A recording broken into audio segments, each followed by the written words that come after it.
Alam mo ba?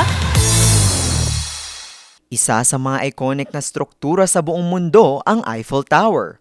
At 138 taon na ang nakararaan ngayong araw, January 26 nang simulan ang pagtatayo nito. Pero bakit nga ba ito itinayo? Ang Eiffel Tower ay itinayo para sa isang occasion. Ito ay ang World's Fair noong 1889.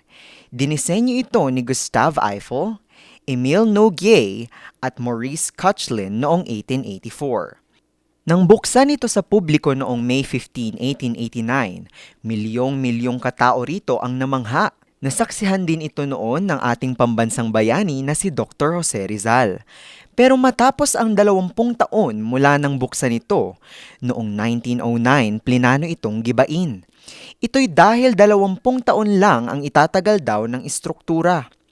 Pero ang planong paggiba, pinigilan ng militar. Sa pag-usbong kasi ng radyo at telegraphy, naging magandang lokasyon ang tuktok ng tower para ilagay ang transmitters ng radyo. Ito lang din kasi ang pinakamataas na istruktura sa Paris noon na pwedeng lagyan ng mga transmitters. Malaking bagay ito lalo na noong World War I kung saan radyo ang isa sa pinakamahalagang paraan ng komunikasyon ng militar. Pagsapit naman ng World War II, plinano ni Adolf Hitler na sirain ang tower bilang paraan para sirain ang kultura at pagkakakilanlan ng mga French.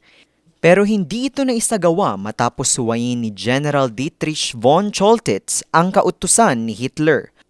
Bagamat matagal nang nakatayo ang Eiffel Tower, patuloy ang maintenance nito. Katunayan, aabot ng 60 tonelada ng pintura ang ginamit sa tower, maprotektahan lang ito mula sa kalawang. Mayroon ba kayong trivia na nais malaman? I-comment na yan at ito ay aming aalamin. Ngayon, alam mo na!